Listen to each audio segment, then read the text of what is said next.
نحمده ونصلي ونسلم على سيدنا ومولانا محمد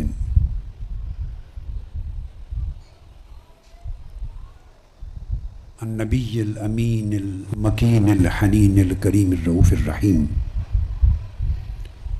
وعلى آله وصحبه وأولياء أمته وصلحاء ملته أجمعين. أما بعد، أعوذ بالله من الشيطان الرجيم. بسم الله الرحمن الرحيم. سبحان الذي أسرى بعبده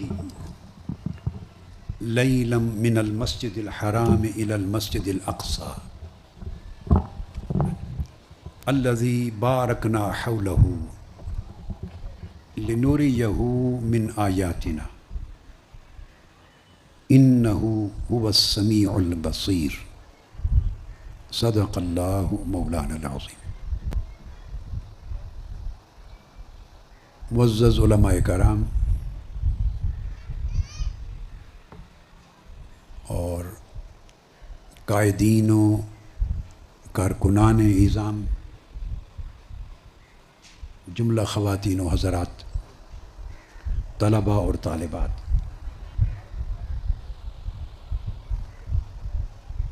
اور دنیا بھر میں اس مجلس میں دور دراز کے علاقوں میں جو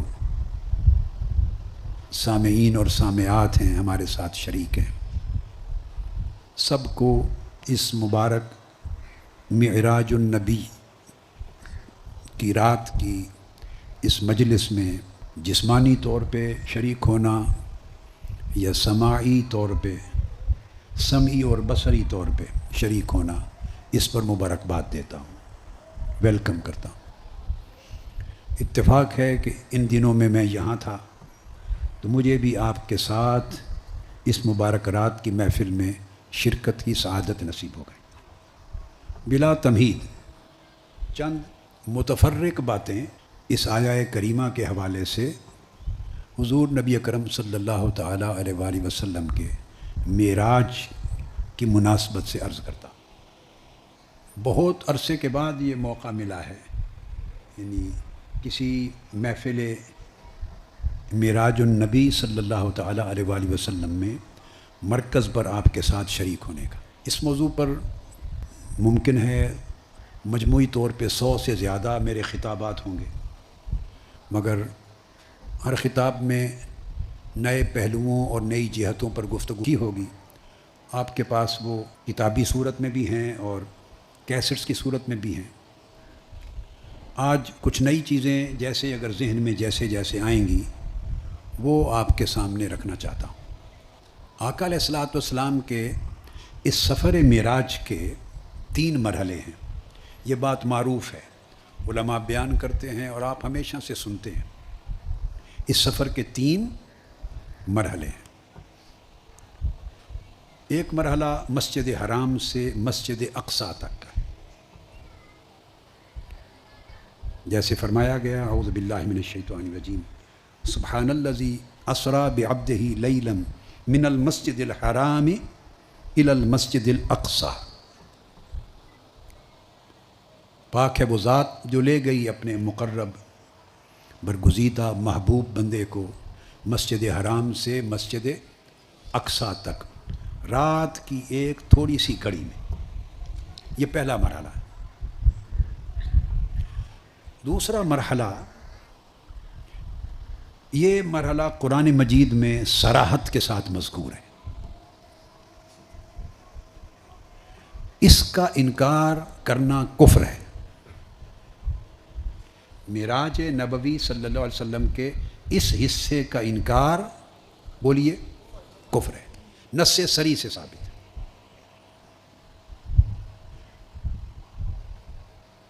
اس میں تعویل کی گنجائش نہیں ہے۔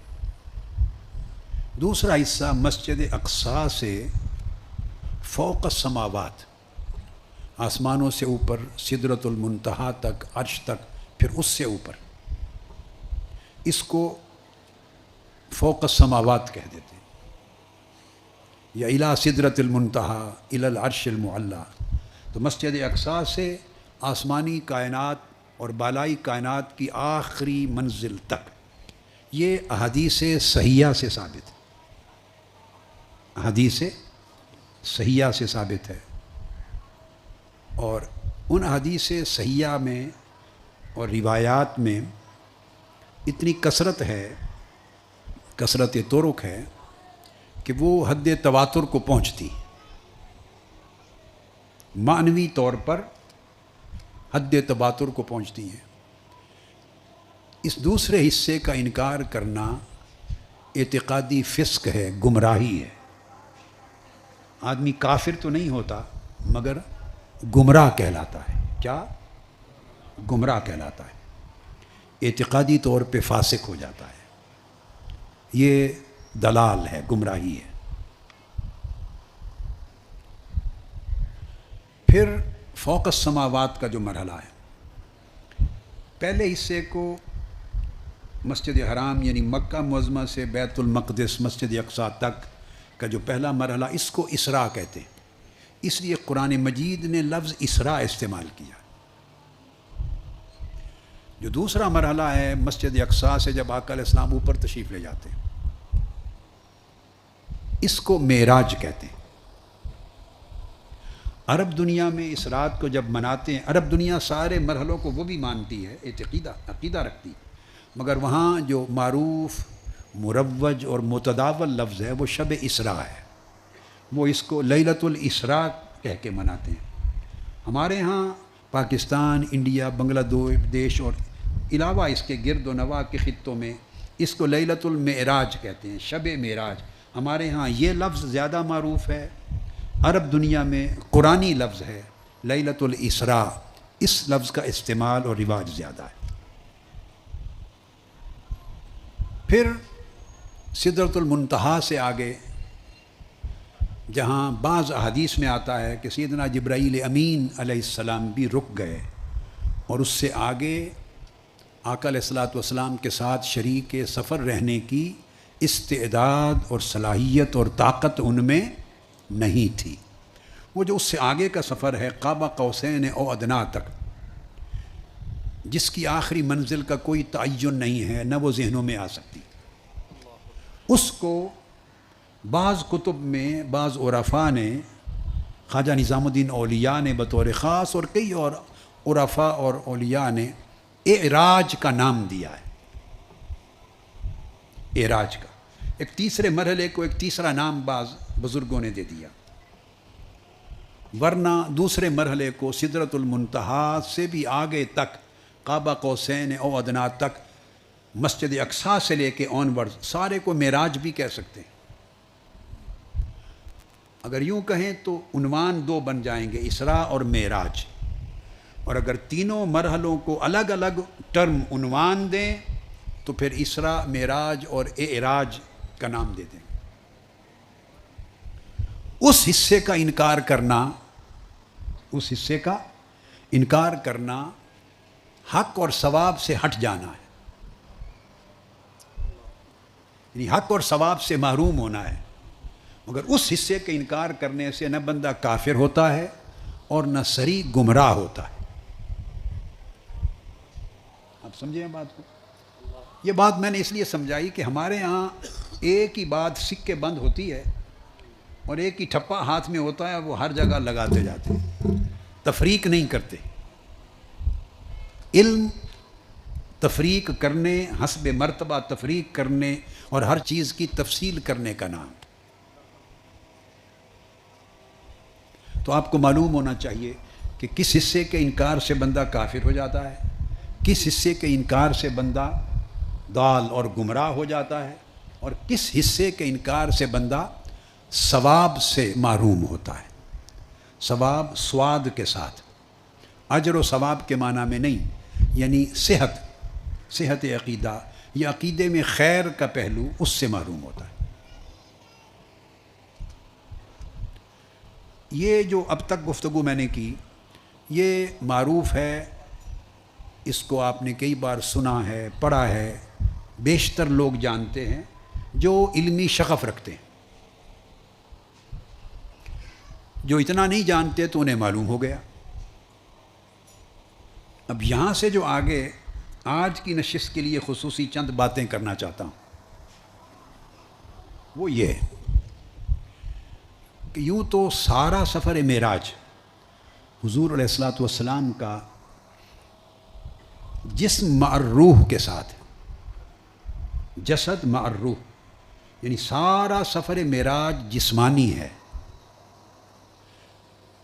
مسجد حرام سے لے کے مسجد اقصیٰ تک، اور مسجد اقصیٰ سے سدرۃ المنتہا تک، اور سدرۃ المنتہا سے قاب قوسین او ادنیٰ تک، سارا سفر تینوں مرحلوں پر مشتمل، سارا سفر جسمانی اور روحانی مشترکہ ہے، یعنی جسم اقدس کے ساتھ ہے۔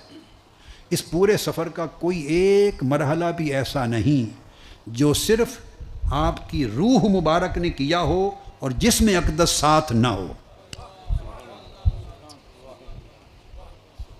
اب بات سمجھ گئے؟ میں پھر دوہرا رہا ہوں، یہاں سے آج کی مجلس کا حصہ شروع ہو جائے گا۔ اس پورے سفر کا کوئی ایک مرحلہ بھی ایسا نہیں ہے جہاں آقا علیہ الصلوۃ والسلام کا جسم اقدس اور آپ کی روح مبارک دونوں اکٹھے نہ ہوں۔ ایسا نہیں کہ کچھ حصہ جسم اقدس کے ساتھ آپ نے سفر فرمایا، کچھ حصہ جسم اقدس رہ گیا اور روح مبارک کے ساتھ سفر کیا، یہ تفریق نہیں ہوئی۔ اب اس کی وجہ سمجھاتا ہوں۔ علماء نے ان چیزوں پر لکھا ہے، اکابر علماء نے، ائمہ نے۔ میں آپ کو سادہ طریقے سے اس کی بنیادی، اس کا جو سر ہے، راز ہے، اس کی حقیقت و حکمت سمجھاتا ہوں۔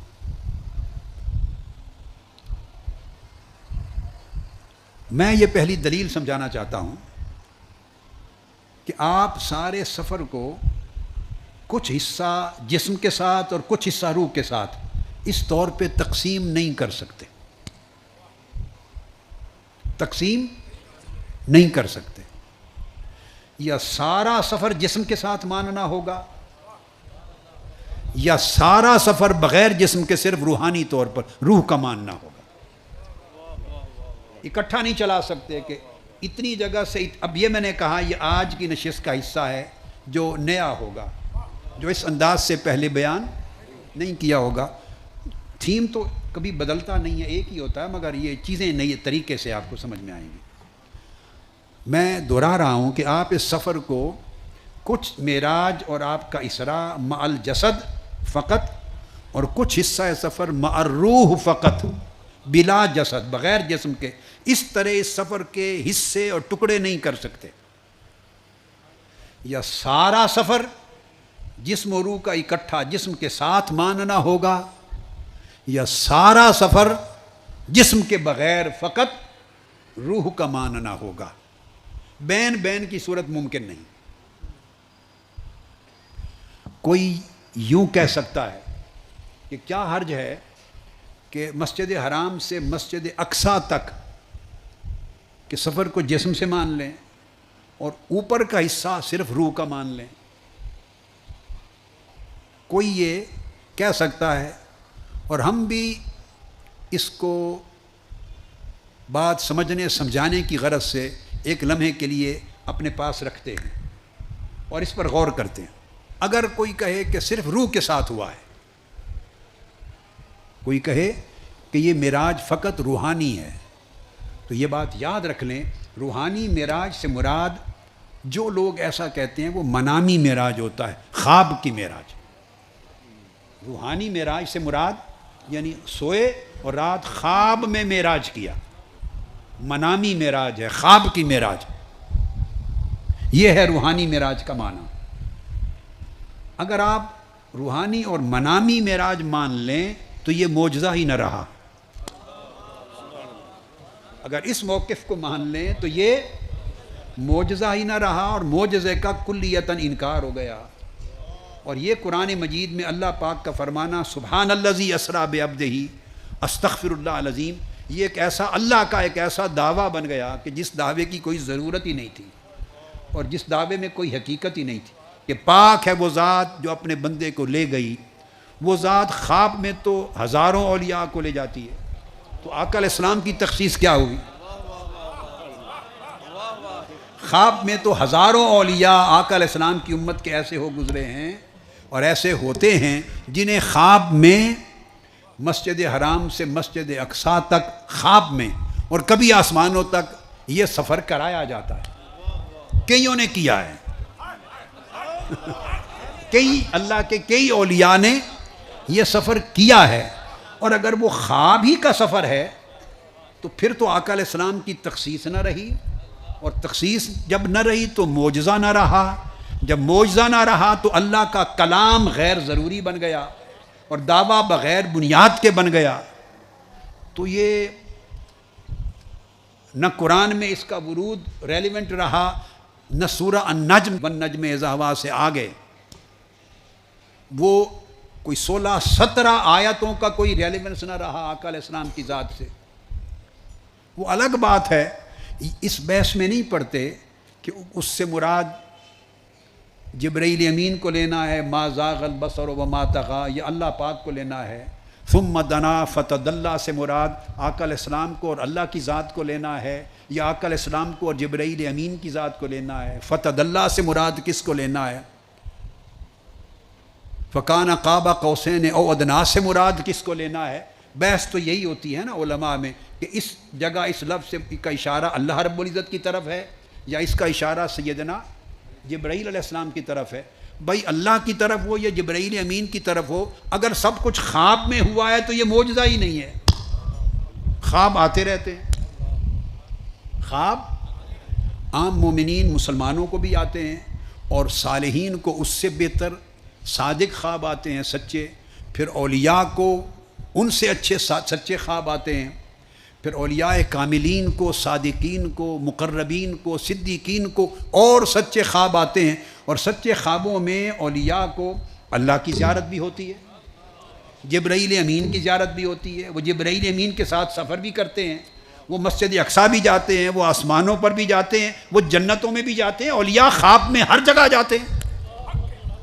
اب اگر اس کو منامی اور روحانی معراج لے لیں تو یہ تو معجزہ کا انکار ہو گیا، یہ تو معجزہ کا ہی انکار ہو گیا۔ اور اللہ پاک جو اس طرح فرما رہے ہیں سبحان الذی، پاک ہے وہ ذات، کوئی بڑا کام ہو تو تب اللہ اس بات کو سبحان الذی سے شروع کرتا ہے۔ آپ بھی سبحان اللہ کہتے ہیں نا، ایک عام بات ہو، مثلا یہ اگر میں پانی پی لوں تو آپ سبحان اللہ کہیں گے؟ ہر کوئی پانی پیتا ہے، اس میں سبحان اللہ کی کون سی بات ہے؟ آپ سمجھ گئے؟ اگر کوئی کھانا کھا لے تو سبحان اللہ کی کون سی بات؟ کسی کو نیند آ جائے، اس میں خواب آ جائے تو سبحان اللہ کی کون سی بات ہے؟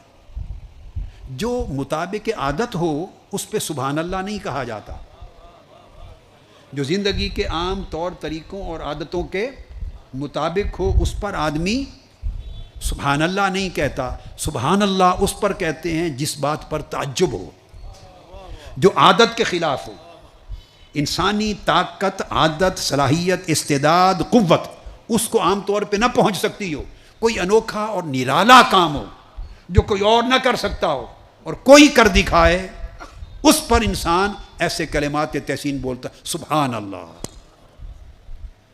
قاری صاحب بھی جب تلاوت کرتے ہیں تو جب وہ بڑے خاص انداز میں اوپر جاتے ہیں تو تب لوگ سبحان اللہ کہتے ہیں، جب تک روٹین میں کوئی پڑھ رہا ہوتا ہے تو اس پہ تعجب کے، تحسین کے خاص کلمات وارد نہیں ہوتے۔ یہ ہے سبحان الذی اسریٰ بعبدہ، پاک ہے وہ ذات، اور پاک کس سے؟ شک و شبہ اور اعتراض سے پاک ہے، ہر قسم کی کمزوری اور نقص سے پاک ہے۔ جو چیز تم سوچ نہیں سکتے وہ اللہ نے اپنے محبوب کے لیے کر دکھائی، تو فرمایا پاک ہے وہ ذات، سبحان اللہ۔ تو پہلی بات تو یہ ہوئی کہ اگر اس کو منامی اور روحانی لے لیں، منامی لے لیں، سمجھ رہے، تو پھر تو معجزہ نہیں، پھر تو معجزہ نہیں۔ اب سیکنڈ سٹیپ لیتا ہوں، آگے ایک قدم آگے بڑھتے ہیں۔ For the sake of discussion, ایسے بحث کے لیے، بات کو سمجھنے سمجھانے کے لیے ایک دوسرا اینگل سمجھتے لے لیتے ہیں کہ کوئی یہ کہے جبکہ یہ بات کسی نے کہی نہیں، یہ بھی بتا دوں، ایک امکان لے رہا ہوں، پاسبلٹی، جبکہ اس امکان اور پاسبلٹی کو کسی نے، علماء اور ائمہ میں سے کسی نے نہیں لیا۔ مگر کیا فرق پڑتا ہے، یعنی جس کے جی میں جو آئے وہ اگل مار دیتا ہے، تو چلو اس کو بھی انٹرٹین کر لیتے ہیں۔ کوئی کہے کہ خواب تو نہیں تھا مگر جسم بھی نہیں گیا، فقط روح گئی، تو یہ بے عقلی کی بات ہے۔ اس لیے کہ ایسا کہنے والا گویا یہ کہنا چاہتا ہے کہ ایک وقت اس رات ایسا آیا کہ جسم اقدس آرام فرما تھا اور جسم سے روح نکل گئی تھی، یعنی جب روح نکل جائے تو اس کیفیت کو موت کہتے ہیں۔ تو آپ معراج کا موضوع بیان کرتے ہوئے معاذ اللہ آقا علیہ السلام کی ذات اقدس پر موت وارد کر رہے ہیں کہ روح جسم سے نکل گئی۔ جب روح نکل جائے، خالی جسم رہ جائے، اسی کو موت کہتے ہیں، اسی کو۔ تو اگر جسم وہیں رہا اور خالی روح چلی گئی معراج پر، تو یہ تو موت کی کیفیت ہے۔ اس پر سبحان اللہ کیسے بنا؟ سبحان اللہ جی، اس پر کیسے بنا؟ معاذ اللہ، استغفر اللہ۔ اور یہ ایک ایسی بات ہے کہ یہ بجائے آقا علیہ السلام کی شان بیان کرنے کے، یہ اس کے برعکس ہے۔ اور پھر 1200 سال میں ائمہ، محدثین، علماء، متکلمین، فقہا اور اکابر اصول دین اور عقیدے کے کسی نے یہ بات نہیں کہی کہ جسم وہیں رہا مکہ معظمہ میں جہاں آپ لیٹے ہوئے تھے اور روح اس میں سے نکل گئی، اور جبرائیل امین روح کو ساتھ لے کے چل پڑے۔ کیا؟ روح کو ساتھ لے کے چل پڑے، اور روح گئی اوپر قاب قوسین تک، یا سدرۃ المنتہا تک، یا مسجد اقصیٰ تک۔ سمجھ گئے؟ تو یہ نامعقول بات ہوگی، اور نہ یہ عقل میں آنے والی ہے نہ نقل میں آنے والی ہے، یہ سراسر غلط، بے بنیاد اور نادانی کی بات ہوگی۔ اور پھر اس پر اگلی بات یہ کہ اگر خالی روح نے سفر کرنا تھا تو اس کے لیے براق لانے کی کیا ضرورت ہے؟ اگر روح نے سفر کرنا ہو تو گھوڑے لائے جاتے ہیں روح کے لیے؟ روح کے لیے کوئی گھوڑے یا کوئی براق لائے، اس کے لیے سواری کی کیا ضرورت ہے؟ روح تو خود اس براق سے بھی زیادہ نورانی ہے۔ یہ جو براق لایا گیا، یہ تو خود اس بات کا میسج ہے کہ آقا علیہ السلام جسد مبارک سمیت بنفس نفیس سفر کے لیے تشریف لے جا رہے ہیں۔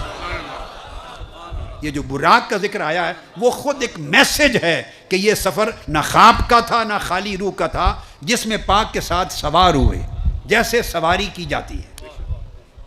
آپ سمجھے بات کو؟ جیسے سواری کی جاتی ہے۔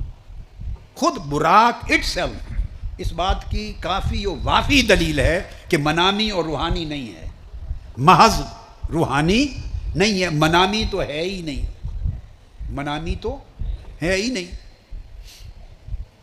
اور پھر اگر واپس آ کے آقا علیہ الصلوۃ والسلام یہ فرما دیں، اور آپ نے فرمایا ہو کہ میں نے آج رات خواب میں معراج کیا ہے اور خواب میں مسجد اقصیٰ پہ گئے ہوں، تو کسی کو اعتراض کرنے کی ضرورت ہے؟ ابو جہل کو اعتراض کرنے کی ضرورت ہے؟ سیدنا ابو بکر صدیق کو تصدیق کرنے کی ضرورت ہے؟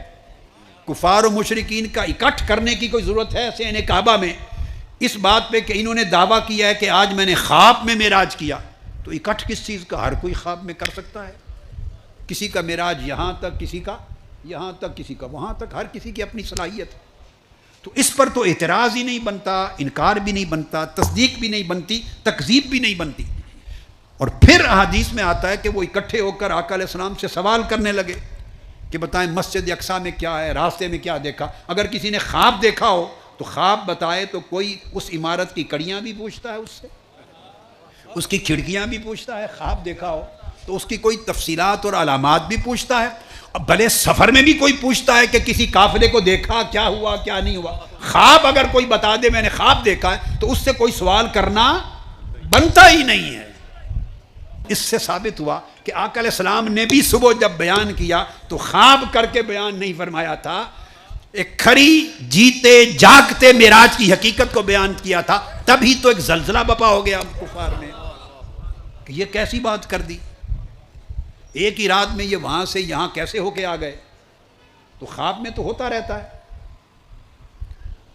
تو یہ تو پہلی بات کی نفی ہو گئی، ٹھیک ہے۔ اب دوسری بات جو میں نے شروع کی تھی تو میں نے کہا کہ رک جاتے ہیں، پہلے اس حصے کو تھوڑا دیکھ لیں۔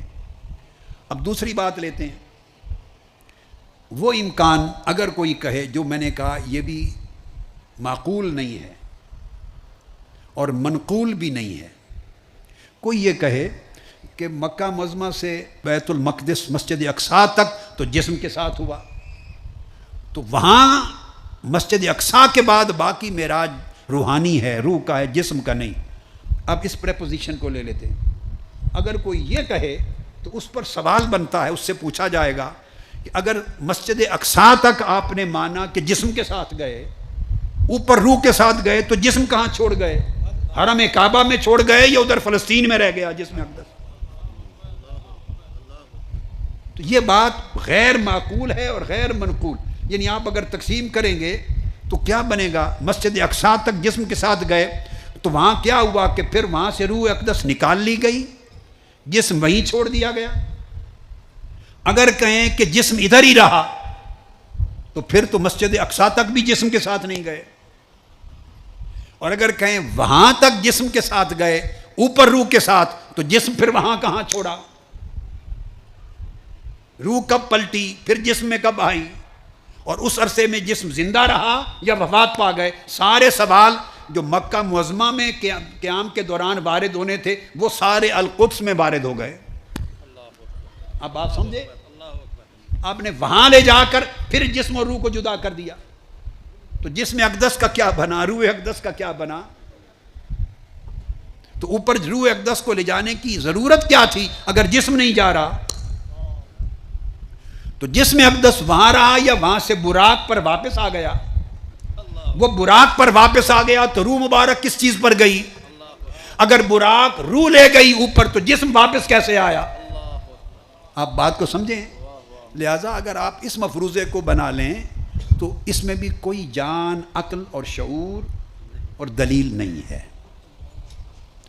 تو میں نے عرض کیا نہ یہ جواز ہے کہ منامی خواب میں ہوا، نہ اس امر کا جواز ہے کہ جسم وہیں رہا، جسم اقدس اور خالی روح معراج پر گئی، اس کا بھی کوئی جواز نہیں، اور نہ اس امر کا جواز ہے کہ آدھا سفر جسم و روح کا اکٹھا ہوا اور وہاں جسم اقدس رہ گیا اور روح مبارک اوپر چلی گئی۔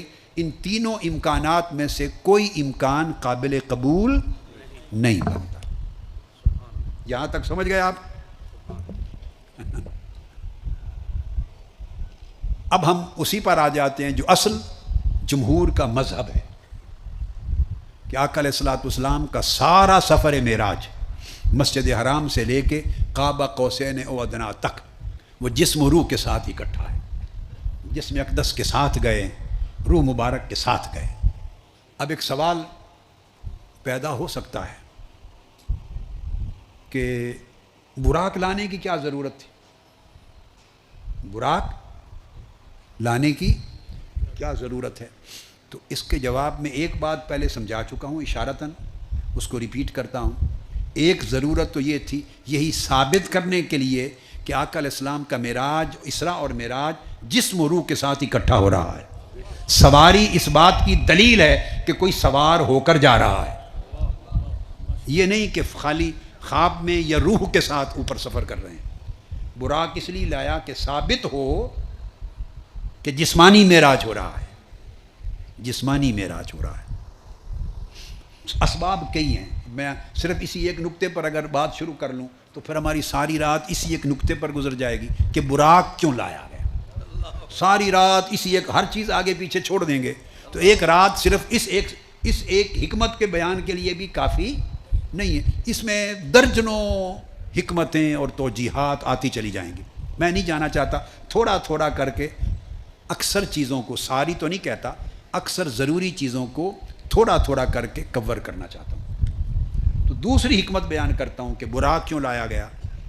اس لیے کہ اس دنیا سے سفر فرما رہے ہیں، اس دنیا سے سفر شروع ہو رہا ہے، تو اسباب، یہ دنیا عالم اسباب ہے، اور ہر کوئی جو اس دنیا میں سفر کرتا ہے سواری پر سفر کرتا ہے۔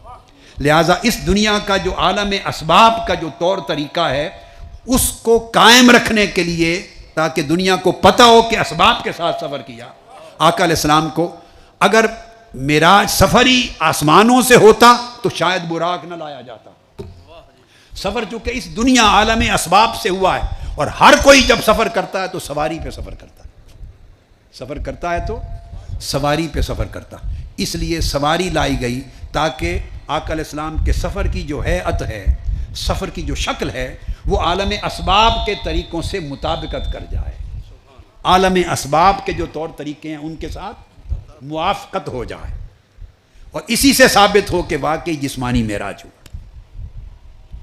تو عالم اسباب میں جو اسباب، اور تیسری چیز یہ کہ امت کے لیے اور بڑے بڑے اولیاء کے لیے بھی یہ خاص بات، عوام سے متعلق یہ نکتہ نہیں، امت کے اولیاء کے لیے جو بغیر سواری کے سفر کر سکیں اپنی روحانی طاقت کی بنیاد پر، انہیں بھی یہ درس دے دیا جائے کہ بغیر سواری کے اڑتے پھرنے میں بلند رتبہ نہیں، سواری پر جانے میں رتبہ بلند ہے۔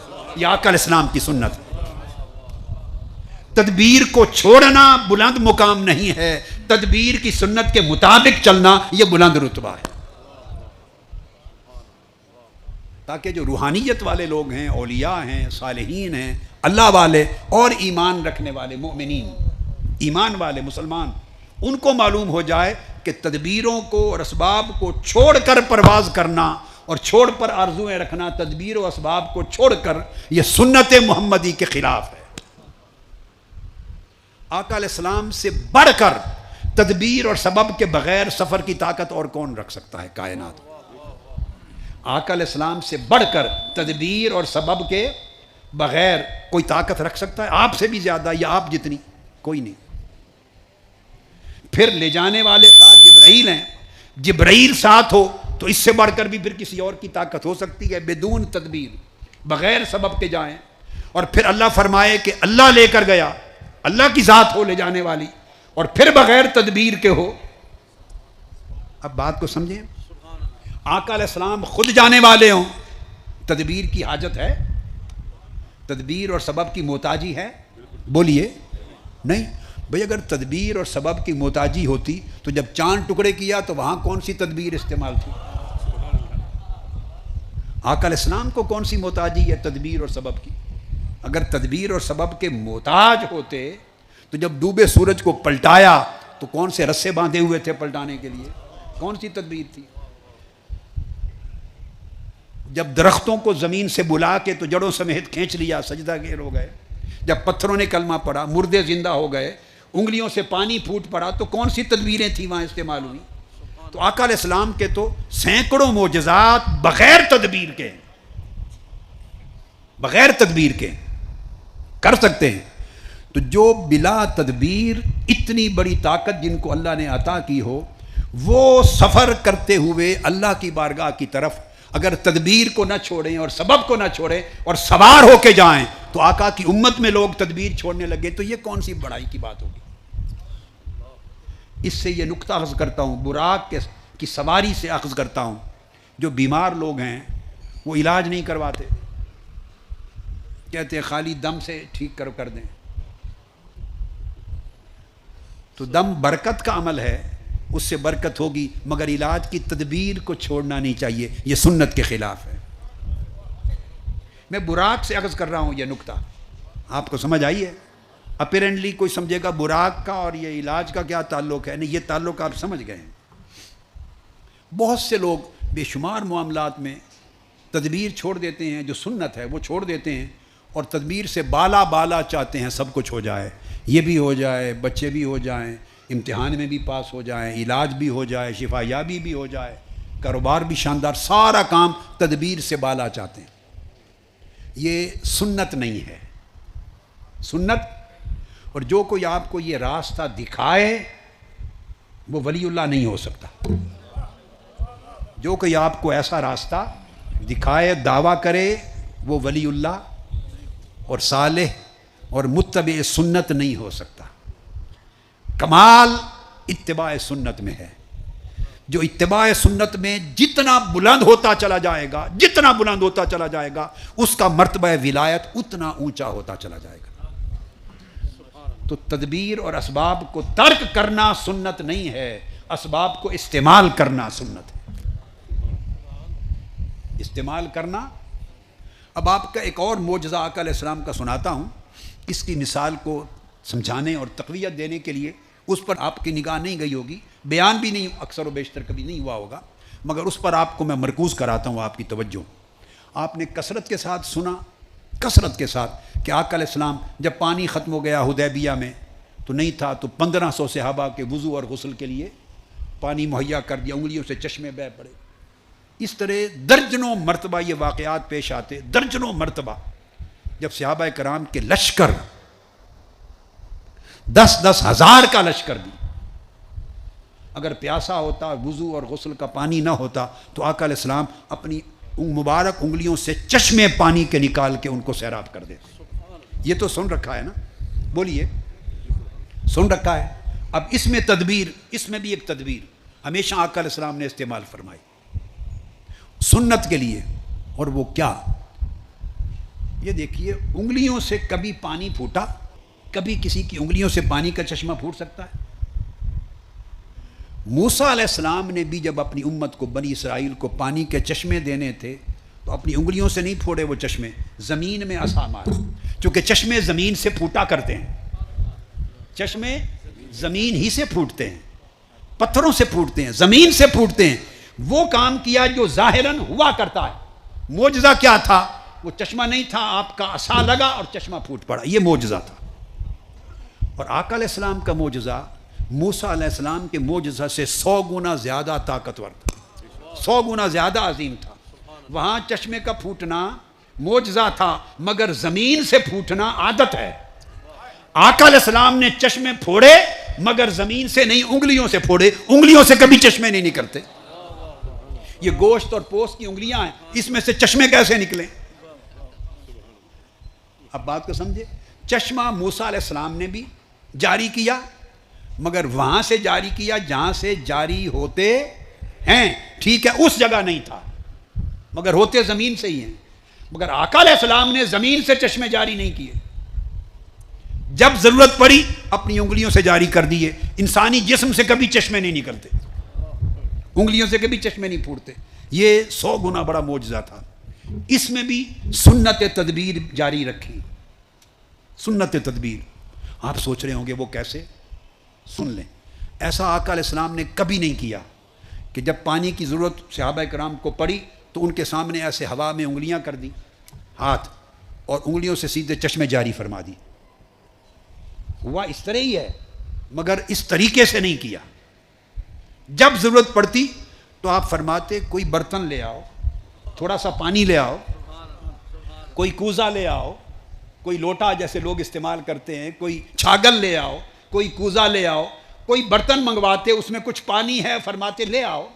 عرض کرتے صحابہ کرام یا رسول اللہ ایک بوند بھی نہیں رہ گئی۔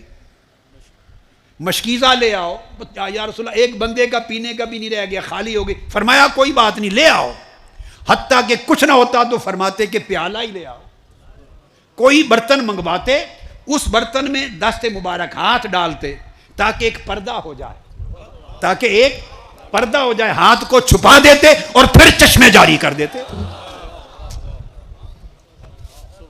پھر چشمے جاری کر دیتے۔ اب بات کو سمجھے، ایسے نہ کرتے تاکہ کوئی جادو غریبی نہ سمجھے، واہ واہ، جادو غریبی نہ سمجھے، اور کوئی سارا بلا تدبیر بھی نہ سمجھے۔ یعنی وہ جو تھوڑا سا پانی ہوتا، ایک قطرہ، 2 قطرے، 2 بوندیں، اس میں ہاتھ ڈبو کے دریا بنا دیتے، دریا بنا دیتے۔ کسی کی کھجوریں بڑھا دی تو ایسا نہیں کرتے تھے کہ ایسے زمین پہ کھجوروں کا انبار لگا دیا، نہ، 2 4 5 کھجوریں ہیں چھاگل میں، اس میں رکھ لو، ہاتھ ڈال دیتے اور کہتے اس کو کھولنا نہیں، تمہاری نسلیں کھاتی رہیں گی، ختم نہیں ہوگی۔ اور حضرت ابو ہریرہ فرماتے ہیں کہ سیدنا عثمان کے زمانے تک 25 سال ہماری نسلیں کھاتی رہیں اور میں بھی کھاتا رہا، ورنہ ایک دن کی کھجوریں تھی، ایک دن صبح اور شام کھائی جاتی، تو ہاتھ ڈال کر پردہ رکھ کر اسی کو سمندر بنا دیتے۔ تو یہ تدبیر بھی اختیار کرتے کہ تاکہ 2 بوند پانی بھی ہے، چند کھجوریں بھی ہیں، ان کو بڑھاتے، کرتے تخلیق، کرتے تخلیق، مگر شکل تکثیر کی رکھتے، یعنی پیدا کرتے، پانی پیدا کرتے، مگر شکل ایسی دکھاتے جیسے زیادہ فرما رہے ہیں۔ سمجھ آئی بات کی آپ کو؟ جی، تو یہ براق سے بات چلی تھی کہ براق پر سفر اس لیے فرمایا تاکہ سبب کو استعمال کرنا، تدبیر کو استعمال کرنا سنت ثابت ہو جائے کہ اس سے بڑا معجزہ کیا ہوگا۔ اللہ کی بارگاہ میں جانا، معراج، اس سے بڑا تو کوئی معجزہ نہیں ہے نا، یہ آخری حد ہے۔ اس معجزے میں بھی آقا علیہ السلام نے تدبیر کی صورت کو اور سبب کو کاٹا نہیں ہے، برقرار رکھا ہے۔ یہ ہے براق۔ اب میں دوسری بات اسی میں ایک اور کر رہا تھا کہ آقا علیہ الصلوۃ والسلام جسم اقدس کے ساتھ اپنے پیکر بشریت کے ساتھ تشریف لے گئے۔ پہلا پڑاؤ دیکھتے ہیں وہ مسجد اقصیٰ پہ ہوا ہے، من المسجد الحرام الی المسجد الاقصیٰ۔ مسجد اقصیٰ میں پہلا سٹے ہوا، سٹاپ اوور ہوا ہے آقا علیہ السلام کا۔ آپ بھی جب سفر کرتے ہیں سٹاپ اوور ہوتا ہے نا، اور ایئرپورٹ پہ رکتے ہیں اور اگلی فلائٹ لیتے ہیں اور ٹرانزٹ پیسنجرز ہوتے ہیں، تو آقا علیہ السلام نے ٹرانزٹ کیا ہے مسجد اقصیٰ میں، القدس میں ٹرانزٹ کیا ہے، سٹاپ اوور کیا ہے، اور ٹرانزٹ کر کے آقا علیہ السلام نے اگلے سفر کے لیے روانگی کی ہے۔ اس ٹرانزٹ میں جو خاص چیز ہوئی، خاص وہ یہ کہ تمام انبیاء علیہ السلام صف آرا ہوئے اور آقا علیہ السلام نے ان کو جماعت کروائی، امامت کروائی۔ اب اس نقطے کو سمجھاتا ہوں، تمام انبیاء علیہ السلام آقا علیہ السلام کے مقتدی بنے اور آپ نے جماعت، انبیاء کی جماعت کو امامت فرمائی۔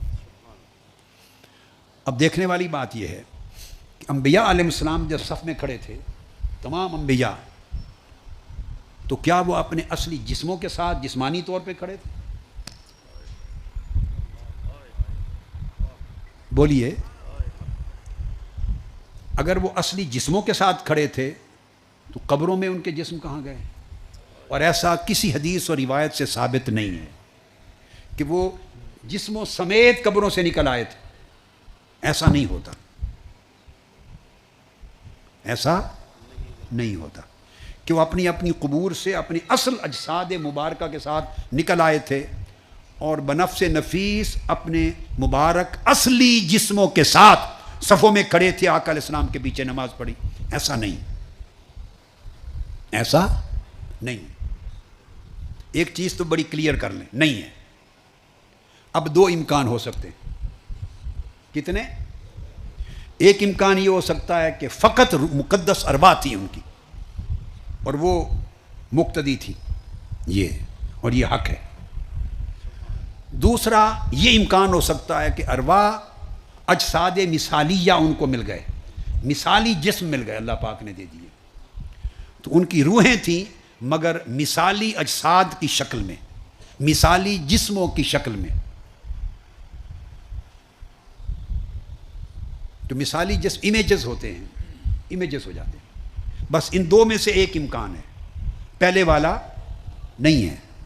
اب جو نقطہ یہاں سمجھانا چاہتا ہوں، ان اینی کیس انبیاء علیہ السلام خواہ اجساد مثالیہ کے ساتھ ہوں، یعنی مثالی جسم کے ساتھ کھڑے تھے، اور خواہ مجرد روحوں کے ساتھ کھڑے تھے، دونوں صورتوں میں ان کی مقدس ارواح تھیں، دونوں صورتوں میں مقدس ارواح تھیں جو نماز پڑھ رہی تھیں آقا علیہ السلام کی اقتداء میں۔ اور آقا علیہ السلام جب آگے کھڑے تھے وہ خالی روح نہیں تھی، وہ جسم کے ساتھ کھڑے تھے۔ اب یہ بات سمجھیں، تو اس میں تو کوئی شک نہیں کہ انبیاء علیہ السلام سارے اپنی مقدس ارواح کے ساتھ، روحوں کے ساتھ کھڑے ہیں، ان کی ارواح انبیاء ہیں، اور ارواح انبیاء کی امامت جسد مصطفیٰ کروا رہے ہیں۔ آقا علیہ السلام کا جسم مبارک، آف کورس روح مبارک اندر ہے، جسم روح اکٹھا ہے۔ جب ہم جسد مبارک کی بات کرتے ہیں تو روح سمیت ہے۔ انبیاء کی ارواح، روحیں، مقتدی اور امامت آقا علیہ السلام کے جسد مبارک کے ساتھ حضور فرما رہے ہیں۔ یہ بات آپ سمجھیں۔ اب امام مقتدیوں سے عرفہ اور اعلیٰ ہوتا ہے۔ امامت عرفیت اور افضلیت سے ہوتی، اعلیٰ مقام ہوتا ہے۔ امامت آقا علیہ السلام جسم مبارک کے ساتھ فرما رہے ہیں، مقتدی انبیاء کی روحیں۔ اس سے میری سمجھ میں یہ بات آئی ہے، میں نے زندگی میں کبھی کسی کتاب میں پڑھا نہیں، پہلی باتیں بھی نہیں پڑھی، کتابی نہیں ہے پہلی باتیں بھی، مگر یہ بات بھی زندگی میں کبھی نہیں پڑھی، وہ یہ کہ ارواح انبیاء مقتدی ہوں اور آقا علیہ السلام اپنے جسد مبارک کے ساتھ امامت کروائیں، تو اس کا مطلب یہ ہوا کہ آقا علیہ السلام کا جسم بھی انبیاء کی روحوں سے افضل ہے۔ یہ بات کہنا چاہتا ہوں۔ میری سمجھ میں یہ بات آئی ہے جو میں نے اخذ کیا ہے اللہ کی توفیق سے کہ آقا علیہ السلام کی بشریت بھی پیکر بشری جسم مبارک بھی انبیاء کی روحوں سے افضل اور عرفہ والا ہے اور زیادہ منور ہے. اور ان ادر ورڈز دوسرے لفظوں میں یوں کہوں گا کہ آقا علیہ السلام کا جسم اطہر بھی انبیاء کی روحوں سے زیادہ لطیف ہے. جسم اطہر یعنی آپ کا پیکر بشری بھی انبیاء کی مقدس روحوں سے زیادہ لطیف ہے. اس لیے انبیاء کی مقدس ارواح مقتدی ہیں اور آقا علیہ السلام اپنے جسم اقدس کے ساتھ امام ہیں. تو گویا اس سے ایک نقطہ اور جو میں اخذ کر پایا ہوں اور سمجھ پایا ہوں اللہ رب العزت کی توفیق سے، وہ یہ کہ اللہ رب العزت نے آقا علیہ السلام کے جسم اطہر کو، جو بشری پیکر ہے، جو پیکر بشریت ہے، جسم اطہر، اس کو اتنی نورانیت، اتنا نور دیا ہے جسم کو کہ وہ انبیاء کی روحوں کے نور سے بھی زیادہ طاقتور ہے. اور یاد رکھ لیں روح خود نور ہوتی ہے. بولے روح خود نور ہوتی ہے. روح مادی شے نہیں ہے، روح نور ہوتی ہے. اور پھر انبیاء کی روحیں نور علی نور، نوروں سے افضل نور انبیاء کی روحیں. اور انبیاء کی روحیں جو اعلیٰ درجے کا نور ہیں، ان کی امامت آقا علیہ السلام کا پیکر بشری کروائے، جس میں مبارک ان کی امامت کروائے، تو پتہ چلا کہ حضور کی بشریت بھی انبیاء کی نورانیت سے اعلیٰ ہے. اور آقا علیہ السلام کے جسم مبارک کو اتنی لطافت اور اتنی نورانیت حاصل ہے کہ جس کو انبیاء کی مقدس روحیں بھی اس تک نہیں پہنچ سکتی. اس لیے آقا علیہ السلام اس قابل ہوئے کہ جسد مبارک سے ان کی مقدس روحوں کو امامت کروا لیں، ان کی مقدس روحوں کو.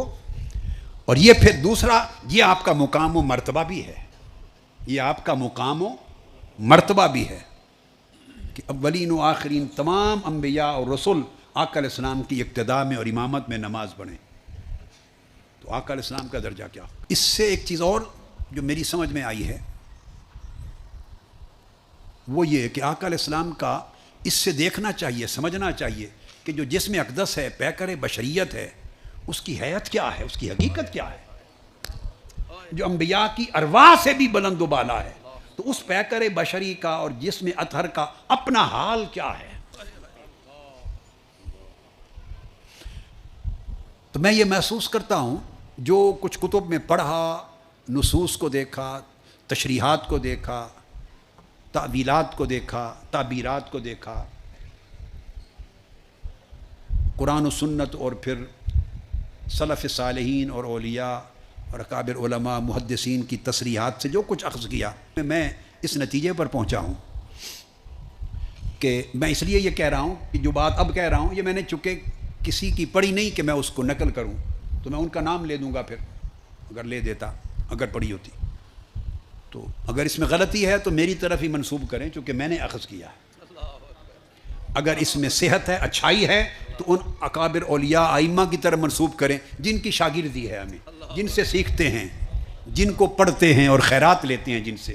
اس رائے میں اخذ کرنے میں اچھائی لگے تو اوپر منسوب کر دیں، کوئی کمزوری لگے تو میری طرف منسوب کر دیں. اس لیے میں کہہ دیتا ہوں کہ ایسی بات سمجھ میں آئی کہ آقا علیہ السلام کی بشریت مقدسہ مجھے لگتا ہے کہ وہ جو آپ کا جسم اقدس ہے، آپ کا جسم اقدس وہ مرقع تھا بشریت اور نورانیت دونوں چیزوں کا. آپ کا جسم اقدس فقط بشری نہیں تھا. اب آپ سمجھئے کہ کیا آپ کو بتا رہا ہوں. جسد اقدس، جسم مبارک فقط بشری پیکر نہیں تھا، بشری پیکر بھی تھا اور مرقع نور بھی تھا. وہ بشریت اور نورانیت دونوں کا مرقع تھا. اس لیے اب آپ اس نقطے کو سمجھ کے جب مطالعہ کریں گے اور سمجھیں گے تو آپ پر بات کھل جائے گی. اس لیے آپ کے جسم اقدس پر بشری خواص بھی تھے اور آپ کے جسم اقدس میں نورانی خواص بھی تھے. ایسی خاصیتیں بھی تھی جو بشری خاصیتیں ہوتی ہیں اور ایسی خاصیتیں بھی تھی جو بشر کی نہیں ہوتی، وہ نورانی خاصیتیں ہوتی ہیں. بات کو سمجھے؟ مثلا اب جب تک یہ نقطہ آپ کے ذہن میں بیٹھ گیا، اب مثالوں سے آپ سمجھ جائیں گے، مثالیں معلوم ہیں آپ کو، جب جوڑیں گے اس نقطے کو تو مثالوں کے ساتھ تو بات کھل جائے گی۔ آپ نے سنا ہے، پڑھا ہے کہ جسم اقدس کا سایہ نہیں تھا، اب سایہ نہ ہونا یہ بشر کی خواص میں سے نہیں، یہ نور کے خواص میں سے ہے، اور جسم کا سایہ ہونا یہ بشری خواص میں سے ہے۔ تو سایہ جسم ہو یہ بشری پہلو ہے، اور سایہ نہ ہو یہ نور کا پہلو ہے۔ جسم کا عالم یہ تھا، جسد اقدس کا عالم یہ تھا، اسی وجہ سے آقا علیہ السلام کے حسن کی کوئی مثال نہ تھی۔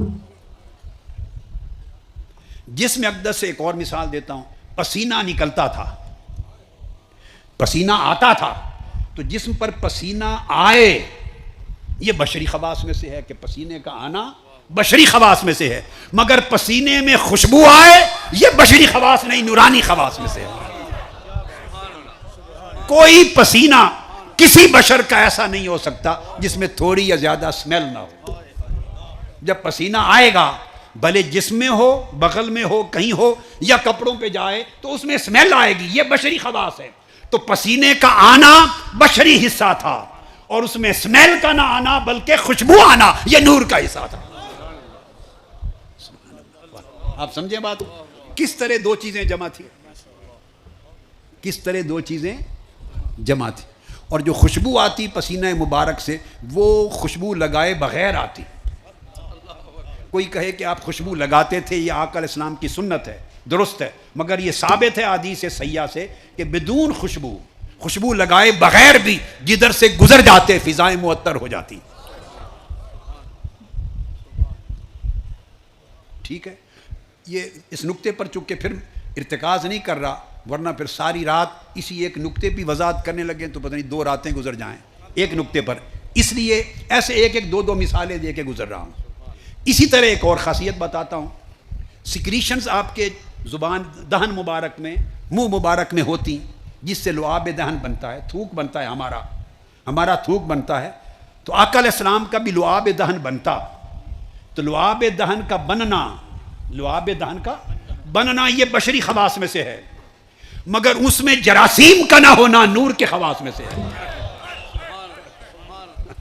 لعاب دہن کا بننا بشری خواص میں سے ہے، مگر اس سے بیماروں کو شفا ہو جانا یہ نور کے خواص میں سے ہے۔ آپ کے اور میرے لعاب سے نہیں ہو سکتا، اس میں جرمز ہوں گے، بیکٹیریا ہوگا، تو بیکٹیریا کہاں چلے گئے؟ وہ نور میں گم ہو گئے۔ لعاب دہن بنا یہ بشری خواص ہے، اور بیکٹیریا نہیں ہوئے، شفا آ گئی، یہ نور، عالم نور کے خواص میں سے۔ اس طرح بہت ساری بیسیوں مثالیں، بیسیوں آقا علیہ السلام کی سیرت طیبہ اور آپ کے فضائل میں موجود ہیں، معلوم ہو سکتی ہیں، بس میں چند ایک مثالیں دیتے ہوئے آگے بڑھا دیا بات۔ اس سے میں یہ سمجھ پایا ہوں کہ جسم اقدس، بشریت اور نورانیت، جسم اقدس ہی دونوں کا مرکب تھا۔ دیکھیے ایک چیز جو میں نے پہلے 80s کے زمانے کے خطابات میں کہی،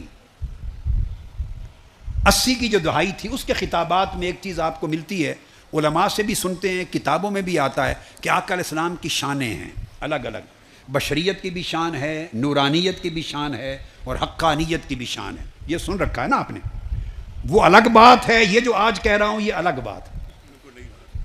بشریت اقدس کی شان جسم اطہر سے متعلق، نورانیت کی شان آپ کے نور سے متعلق، حقانیت اور مظہریت کی شان آپ کی حقیقت سے متعلق۔ یہ سبجیکٹ الگ تھا جو پہلے کئی بار بیان کیا اور آپ عمر بھر سنتے رہے۔ آج میں وہ بات نہیں کہہ رہا ہوں، بالکل نئی بات کہہ رہا ہوں، وہ یہ کہہ رہا ہوں کہ 2 شانیں بشریت اور نورانیت کی دونوں ہی آقا کی جسم اقدس میں جمع تھی، دونوں جسم اقدس میں جمع تھی۔ اب یہاں سے ایک اور چیز سمجھانا چاہ رہا ہوں، ایک نقطہ اور آگے بڑھتے ہیں۔ سوچئے اگر بشریت کی شان اور نورانیت کی شان دونوں آقا علیہ السلام کے جسم اطہر میں ہوں تو دونوں شانیں تو جسم میں آ گئیں، تو جب روح پر پہنچے تو عالم کیا ہوگا؟ اب بات کو سمجھے؟ ایک جسم ہے آقا علیہ السلام کا، جسم اطہر، اور جسم کی معراج کا یہ پہلا مرحلہ ہے جو ہم بیان کر رہے ہیں، مسجد حرام سے مسجد اقصی تک۔ اس میں سارا سفر رہا، تو سارا سفر جسم اقدس کے ساتھ، جسم اقدس کے ساتھ، مگر یاد رکھ لیں کہ سفر کے تینوں مرحلوں میں ہر ایک مرحلہ آقا علیہ السلام کی ذات اقدس کے ایک ایک حصے کے لیے خاص تھا، تاکہ اس مرحلے میں اس حصے کو معراج پر پہنچایا جائے۔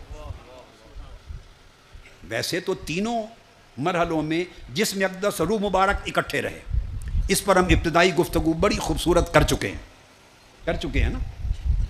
اب میں جو بات کہہ رہا ہوں وہ یہ کہ بے شک اول تا آخر جسم و روح اکٹھے رہے، مگر معراج کے تین جو مرحلے ہیں، اسراء اور معراج، مسجد اقصیٰ تک ایک اور سدرۃ المنتہا تک دوسرا، اور اس سے آگے مقام کعبہ قوسین او ادنیٰ تک تیسرا، یہ جو تین حصے ہیں سفر کے، ان میں سے ہر ایک حصہ آقا علیہ السلام کی ذات اقدس کی ایک ایک شان کو الگ الگ معراج کروانے کے لیے تھا، اس خاص شان کے لیے خاص تھا۔ تو گویا مسجد حرام سے مسجد اقصیٰ تک پہنچے تو یہ جسم آخر تک رہا، مگر بطور خاص جسم کی معراج تھی، بطور خاص جسم کی معراج تھی، کہ جب جسم مصلی پر امامت کروا رہا ہے اور انبیاء کی روحیں مقتدی بن کے کھڑی ہیں، یہ جسم کی معراج تھی۔ اور مسجد اقصیٰ سے جب آگے گئے سدرۃ المنتہا تک تو آقا علیہ السلام کی روح مبارک کی معراج تھی، حالانکہ وہاں بھی جسم ساتھ تھا، اور جب جسم کی معراج تھی تو روح ساتھ تھی، جسم و روح جدا نہیں ہوئے کہیں بھی، مگر پہلے حصہ معراج میں فوکس کہتے ہیں، کیا فوکس، جسم اطہر کے جو لطائف ہیں، آقا کے جسم پاک کے جو لطائف ہیں اور جسم پاک کی جو شانیں ہیں اور آپ کے جسم اقدس کی جو خاصیتیں ہیں اور اس کے جو مرتبے ہیں، انہیں معراج پر پہنچانا مقصود تھا۔ وہ جسم جو میں نے کہا کہ جسم کے اندر بھی بشریت و نورانیت دونوں جمع تھے، جسم کا سمجھایا نا کہ جسم کی یہ شان تھی، لعاب دہن میں شفا تھی اور پسینہ میں خوشبو تھی اور جسم کا سایہ نہ تھا۔ یہ جو جسم کے خواص ہیں، ان جسم کے خواص کو معراج کرانا مقصود تھا۔ القدس سے جب آگے چلے تو آقا علیہ السلام کے جسم کو معراج ہو گئی تھی، اس جسم کی معراج ہو گئی تھی۔ اور جب القدس سے مسجد اقصیٰ سے آگے سدرۃ المنتہا پہ پہنچے تو جب سدرۃ المنتہا کو آقا علیہ السلام نے چھوڑا تو آپ کی روح اقدس کی معراج ہو گئی تھی۔ اب یہ جو مرتبے ہیں، بشریت کا مرتبہ، نورانیت کا مرتبہ، روحانیت کا مرتبہ، یہ جو انسان مراتب کو دیکھتا ہے، مختلف فرشتوں کا نورانیت کا مرتبہ ہے، انسانوں کا بشریت کا مرتبہ ہے، پھر اللہ والوں کی روحانیت کا مرتبہ ہے، بھئی یہ سارے مرتبے تو آقا علیہ السلام کے جسد اقدس میں گم ہو گئے، یہ تو جسد مبارک میں آ گئے سارے۔ اب جب آقا علیہ السلام کا روح کا مرحلہ معراج آتا ہے، جس میں جسم ساتھ تھا مگر دوسرے مرحلے میں فوکس روح مبارک پر تھا، محمدن اسپرٹ پر تھا۔ پہلے محمدن باڈی پر فوکس تھا، پہلے فوکس آپ کی باڈی پر تھا، اب فوکس آپ کی spirit per, civil and spirit per focus ہے۔ جب روح پر فوکس ہوا معراج کا، اور فوکس سے مراد اس کا بھی فوکس ہے نا جو لے جا رہا ہے، وہ جو لے جا رہا ہے۔ پہلے مرحلے میں فوکس اس چیز پر تھا کہ جسم کے لطائف اور مقامات کو معراج ہو جائے، دوسرے مرحلے میں فوکس روح محمدی پر تھا کہ اس روح محمدی کے لطائف کو معراج ہو جائے۔ تو جب سدرۃ المنتہا سے آگے گزرے تو جسم و روح سب کے لطائف کی معراج ہو گئی تھی۔ اب جو چیز انسانی سمجھ میں آنے والی ہے وہ ختم ہو گئی یہاں، اس سے آگے انسان کیا سمجھے گا، اس سے آگے کیا سمجھے گا؟ تو میں اس کو آپ کے لیے یوں سمجھاتا ہوں کہ پہلے مرحلے پر جسم کا معراج ہو رہا ہے، دوسرے مرحلے پر آپ کے قلب کا معراج ہو رہا ہے، قلب محمدی کا معراج ہو رہا ہے۔ اور قلب پر جو واردات ہوتی ہیں، دل پر جو واردات ہوتی ہیں ان کا معراج ہو رہا ہے، اور دل کے احوال کا معراج ہو رہا ہے، اور دل کے مقامات کا معراج ہو رہا ہے۔ اور جب سدرۃ المنتہا سے آگے بڑھے اور قاب قوسین او ادنیٰ تک گئے تو وہاں قلب، جسم و قلب کے معراج ہو چکے تھے، اب آقا علیہ السلام کی روح کا معراج شروع ہوا ہے، وہاں سے روح اقدس کا معراج شروع ہوا ہے، روح اقدس کا معراج شروع ہوا ہے۔ جسم جب معراج کی طرف جاتا ہے انسانی زندگی میں، جسم روحانی معراج کی طرف جاتا ہے جسم، تو کم کھاتا ہے جسم اور کم کھانے سے گزارا ہو جاتا ہے. یہ اس کی معراج کا سفر ہے. کم سوتا ہے، گزارا ہو جاتا ہے. جسم میں لطافت آنے لگتی ہے، جسم میں پاکیزگی آنے لگتی ہے، جسم کے شمانی حصے مغلوب اور کمزور ہونے لگتے ہیں. جو جو جسم کی طلبات ہیں، طلب ہے جسم کی جو ضروریات ہیں ان میں کمی آنے لگتی ہے اور جسم ان سے بے نیاز ہونے لگتا ہے. تھوڑا تھوڑا بے نیاز ہونے لگتا ہے. تو جب جسم ان چیزوں سے بے نیاز ہونے لگے اور ان کی محتاجی سے نکلنے لگے تو سمجھیں جسم اپنے روحانی معراج کی طرف جا رہا ہے.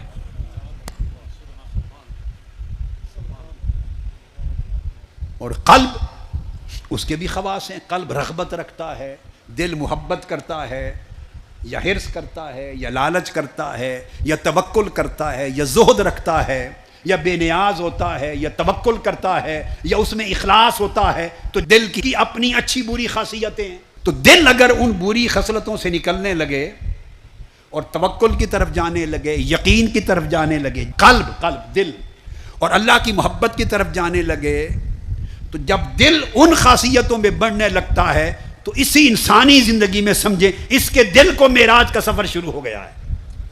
اس کے دل کا سفر معراج شروع ہو گیا ہے. اور روح اس سے آگے عالم جبروت کی چیز ہے. تو روح جب ہے تو روح کی کیا خوراک ہے؟ جس کے ساتھ روح آگے بڑھتی ہے وہ اللہ کی قربت ہے، وہ اللہ کی معرفت ہے. تو جب روح میں اللہ کی معرفت اور قربت اور رضا یہ چیزیں بڑھنے لگیں، روح میں معرفت اور قربت بڑھنے لگے، تو سمجھیں روح معراج کی طرف جا رہی ہے. یہ میں نے چند اشارے کیے. تو جیسے جیسے معراج کے مرحلے بدلتے گئے ویسے ویسے آقا علیہ السلام کی شخصیت اور آپ کی ذات اقدس کے ہر گوشے کے معراج اپنے کمال پہ پہنچتے گئے، اپنے کمال پہ پہنچتے گئے.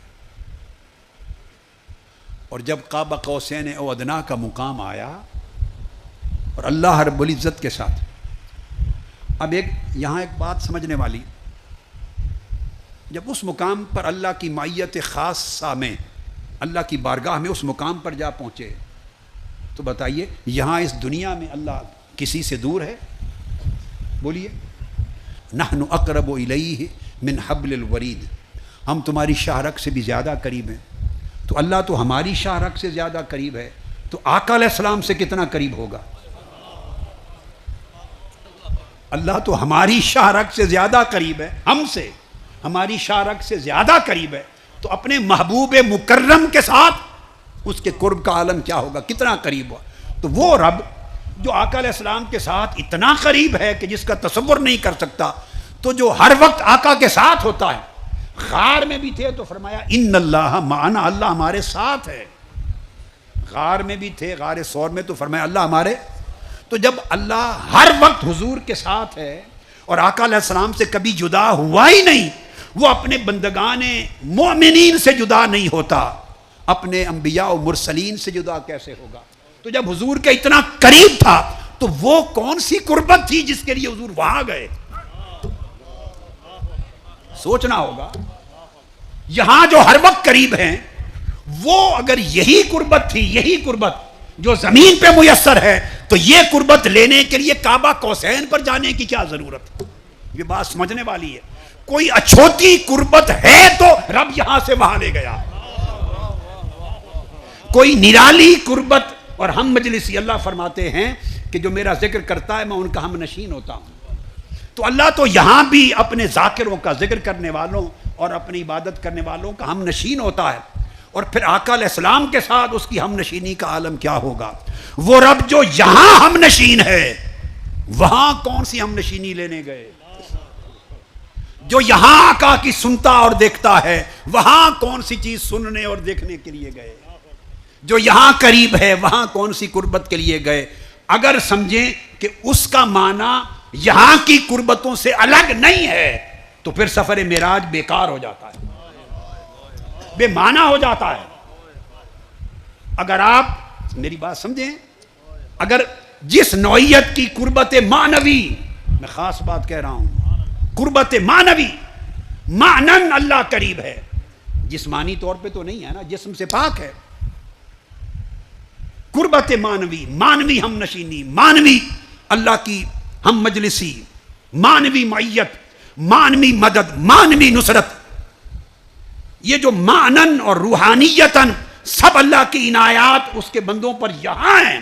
اگر انہی عنایات کا معنی لینا ہے تو جبرائیل کو بھیج کے وہاں کون سی عنایات، وہاں کیا ضرورت کیا ہے؟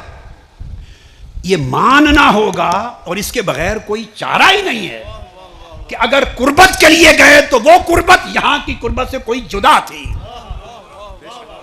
اس سے جدا تھی وہ قربت. اگر ہم نشینی کے لیے گئے تو وہ ہم نشینی اس دنیا کی ہم نشینی سے جدا تھی. اگر دیدار کے لیے گئے تو وہ اس دنیا کی قلبی رویت، دل کا جو دیدار کرنا، اس سے جدا تھا. اور اس کے ساتھ اس کے سامنے بیٹھ کر ہم کلام ہونے کے لیے گئے تو وہ کلام تو ہر روز قرآن کی صورت میں یہاں بھی کرتا تھا، اس ہم کلامی سے جدا تھی. اگر یہاں اور وہاں کو ایک جیسا بنا دینا ہے تو معراج بے مقصد ہو جاتی ہے، بے مقصد ہو جاتی ہے. لہذا سب کچھ جو وہاں ملا وہ تھا جو یہاں کے حصے میں نہیں ہوتا. جو وہاں ملا وہ تھا جو یہاں کے حصے میں نہیں ہو جاتا. اور اب بات ختم کرنا چاہ رہا ہوں تو آخری بات جو کہنا چاہتا ہوں کہ جو عنایات وہاں تھیں وہ عنایات ہیں جو یہاں نہیں، بولیے، ہو سکتی. اگر یہی جو معنوی عنایات کا تصور یہاں پر ہے، اگر یہی معنی لینا ہے تو معراج کا مقصد فوت ہو جاتا ہے. وہ اس کو تحصیل حاصل کہتے ہیں، لا حاصل ہے، کوئی مقصد نہیں رہتا. لہذا وہ خاص عنایات ہیں جو آقا علیہ السلام کے لیے وہاں کی خاص تھی. تو آخری بات جو کہنا چاہتا ہوں یہ سمجھ لیں، جو وہاں تھا اور وہاں بلا کر جو دینا تھا، اور وہاں بلا کر جو آقا علیہ السلام کا حال کرنا تھا، اور وہاں بلا کر جو آقا کو مقام دینا تھا، اور وہاں بلا کر آقا علیہ السلام کو جو کچھ بنانا تھا، جو وہاں تھا اگر وہ یہاں ہوتا تو وہاں بلایا نہ جاتا. سو وہ یہاں نہ تھا اس لیے وہاں بلایا. اور جب وہاں سے پلٹے اور یہاں آئے تو ہمارے لیے یہ ساری کائنات یہاں رہی، آقا علیہ السلام کے لیے یہ یہاں بھی وہاں بن گیا، یہ یہاں بھی وہاں بن گیا. جانے سے پہلے یہ یہاں تھا اور کعبہ قوسین وہاں تھا. جب پلٹ کے آئے تو حضور جدھر جاتے وہاں ساتھ رہتا.